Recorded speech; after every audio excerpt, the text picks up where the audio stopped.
Morning everybody, another ride to work, slightly later in the morning, a bit more traffic. Today I'm going to do defensive riding.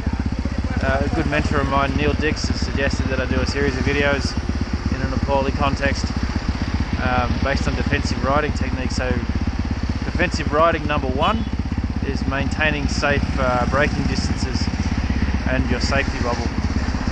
So we'll begin. So this will be a little different from the usual rides of commuting each day. I apply all of the techniques that I've learned through the Institute of Advanced Motorcyclists and years of motorcycling on my daily commute. So I have a series of quick and slow approaches. Now here, automatically I need to get on the brakes because we've got a guy coming through. And what you can't see is the idiot behind me right up my backside.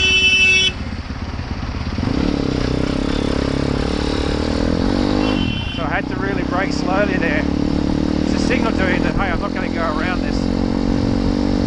Next thing is, look at the road condition. There's water on the road. Now I can see in the mirror that old mate in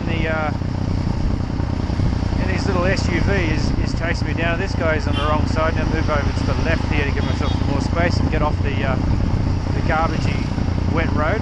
Wet road means less grip. Okay, so a little bit of brake there. Now I'm just going to pull over to the left here and let this clown go past me. Alright, right on my ass, Hansol, International Preschool. Thank you, sir. Alright, now look behind me, now we'll make progress again. This is defensive riding. I'm cold, the bike's cold, the environment's cold. I don't have any warmth in the tyres, so my grip levels are low. Understanding that, I let him go past because he was riding my backside the whole way. That means that if I have to brake quickly, he's going to hit me from behind. And that's always a problem with motorcycling, getting hit from behind. Okay, so safe braking distances here. When I say safe braking distances, I actually mean the ability to go, oh, okay, I need to stop, and then gently apply the brakes and come to a stop. If you have to apply them quickly, basic laws of physics aren't good for motorcycles there. You lose at least half a second in reaction time, and you lose another half a second on the physics of the bike. Because you've got forks, the minute you hit the brakes, the bike will dive. Now, because I'm trying to explain it, I'm not going to overtake that guy, or undertake. What I'm looking for is a clear space to demonstrate exactly what happens when you hit the brakes hard. Okay? There's really nowhere safe to do it right now, there's too much traffic. But, I won't hit it totally hard because if you really mash the brakes, you'll lock up the front wheel and down you come. So here's an example. I'll put the clutch in. See how it dives? Dive, dive, dive. Alright, that's what happens on motorcycles if you emergency brake. So that initial second of transferring braking effort through your suspension means you're not actually braking, you're just compressing your forks. That's why cars can always outbrake bikes, because they've got 4 contact points, and generally they don't have that whole turning moment. So the idea is to have enough space to pre-brake, which is get that compression down on the forks, and then apply the brakes in a progressive manner so that you can increase your braking strength. And you see here I'm keeping a good safe distance now, because if this guy suddenly stops or he has to move over, I can easily just slow down. I'm going to go around this guy. I want to go right here. Now this guy's dictating how much space I have.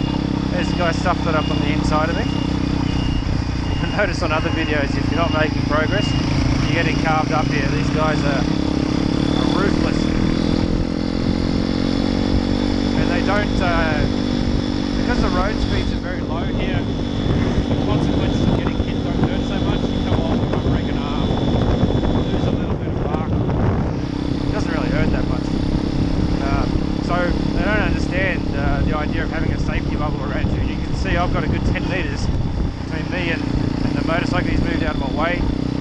Now the Golf here, I watch this guy overtaking now. So notice how I moved across to the left there to increase my safety bubble. Now I'm moving out to the right here in case this guy brakes in an emergency.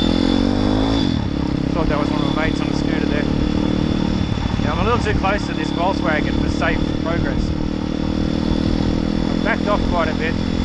Now I'm looking up ahead because he is a great big rolling roadblock and he can emergency brake and I would run straight into him if I'm not paying attention. Because Nepali traffic does do anything, these guys just come straight out.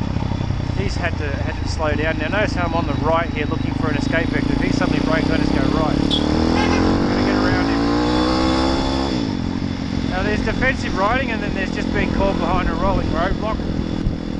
Hopefully in future videos I'll explain that in that case it's actually safer to overtake him and get out of the way. So now I have clear space. Look at all this clear boundary in front of me. I can manoeuvre around all of this. I don't have anything that's going to stop in front of me. So my braking distance is higher. Now I'll back down a second here, slowly merge with the traffic. This is what they do. They just come straight out. They don't mind. They don't care. I'm going to stay to the inside of that four-wheel drive for the moment. Move away from the pedestrian. I'm going to move to the outside of him. Notice how I'm a fair distance from that car, and I've slowed down because of the bus. I'm looking for an overtake here, but because that bike up ahead wants to turn, that cuts off that overtake. I'd also like to get around him because he stinks. Now he's going left, so the solution has just presented itself. Now I'm gently on the rear brake here. I'll let this guy go past. I don't even have to stop. Haven't had to put my foot down. Quick head check. Get around the little, I don't know what you call them here, micros or something. Technical tuk-tuks. Oh no, they're not tuk-tuks. Yeah, all these queues on the right hand side is the fuel. I've just been undertaken. Alright, so I'll move out to the right a little bit just to increase my space. Approaching this very carefully because you don't want to run over the lady here. Back to first. See, I'm trying to maintain a bubble here. That scooter there, if he suddenly darts to the right, he's in my way. I've got someone coming up on the right hand side right now. I'm approaching this car, so I've actually just rear brake, that's it. Now someone's broken down in the middle of the road here. So we're going to move this way, maybe a little accident or something. Yeah, look at that, they've lost some parts, so someone's been hit. Just manoeuvre around it slowly. Don't make a scene of it, but just get out of the way. Probably what's happened is he hasn't paid attention, he's hit that old lady. It happens. I mean, there are a lot of variables here, so I'm staying back from this guy. You'll see very different from my other commutes. I'm trying to demonstrate safe braking distance, but you'll notice that I'm getting carved up left, right and centre by other motorcycles. I can hear a ambulance, I'm moving over to the left. Okay, he's coming up now, I'm going to move right across the left here. There he goes. You don't need to turn left there anyway, so I'm looking to the left, indicating, checking behind. So look at that, she just undertook me. Overtook me and then stuffed it up the inside, so let's get it back.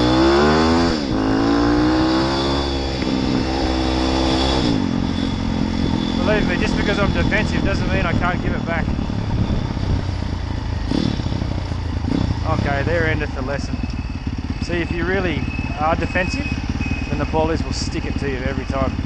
So hopefully over a series of videos I'll show that there's a comfortable mix between a little bit of progress, so you don't get that happening to you, and being safe.